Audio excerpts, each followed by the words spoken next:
korupsi di Indonesia ini sendiri. Seperti apa sih tanggapan seorang Vicky Shu? Bagus kalau misalnya memang sudah mulai banyak tindak lanjut korupsi ya. Tapi juga yang perlu diingat sebenarnya sesungguhnya yang pelaku utamanya apakah sudah ditindak gitu ya. Jadi kalau menurut aku dalam tindak korupsi ini nggak pernah satu pihak, pasti rame-rame. Baik dari pihak swasta ataupun pemerintah. Mohon maaf nih. Jadi serius lagi.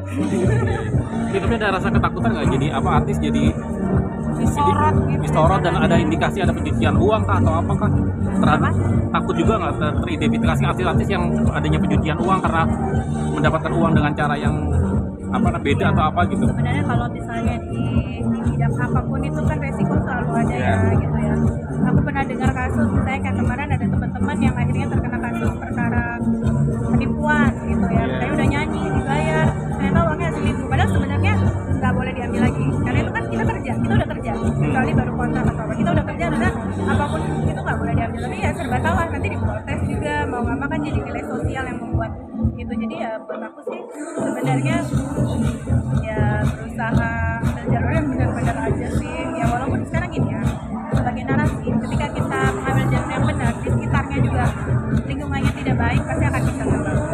Jadi mungkin kita sebagai pengusaha swasta aku misalnya lihat aku jualan sepatu, pengusaha swasta masukin proyek ke pemerintah normal aja masuk ke proyek pemerintah, tapi ternyata ada indikasi korupsi apa segala macam lah, aku kan niatnya baik kalau aku tidak tahu menahu misalnya ada hal-hal yang negatif di balik itu, misalnya di markup atau apa dan lainnya itu tapi diikut ke bawah kan. Jadi itulah memang harus benar-benar hati-hati karena kitanya baik tetap kalau lingkungannya nggak baik bisa ke bawah.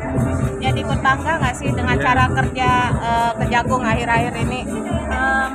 Sejauh hal itu memang baik dan untuk kepentingan bersama semuanya pastinya bagus karena memang kita harus tegas menindak hal-hal yang meresahkan dan tidak baik kepada masyarakat dan pastinya merugikan negara juga merugikan banyak masyarakat yang ada di Indonesia. Termasuk suami dari Sandra Dewi loh ikut turun.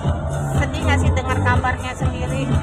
Aku sedih, tapi karena aku kenal Kak Sandra aja, maksudnya aku bukan. Aku sedih karena aku sangat mengenal baik Kak Sandra, baik banget orangnya dari dulu, benar-benar reputasinya baik. Kak Sandra juga sangat baik, beneran baik, super humble gitu. Jadi dari kemarin memang shock dan berharap Kak Sandra diberi kekuatan.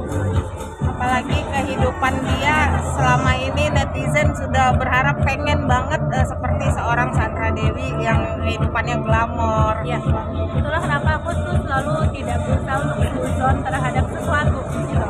Karena gini, kadang belum tentu yang ditangkap itu yang salah, belum tentu yang bebas itu baik. Itu perlunya ya. Kalau misalnya sudah biasa di dunia pemerintahan pasti akan melihat itu dengan jelas. Tapi bukan berarti aku tidak bilang ini tidak salah. Cuman kita sebisa mungkin dijauhkan dulu aja dari suzon karena asas praduga tidak bersalah itu juga perlu.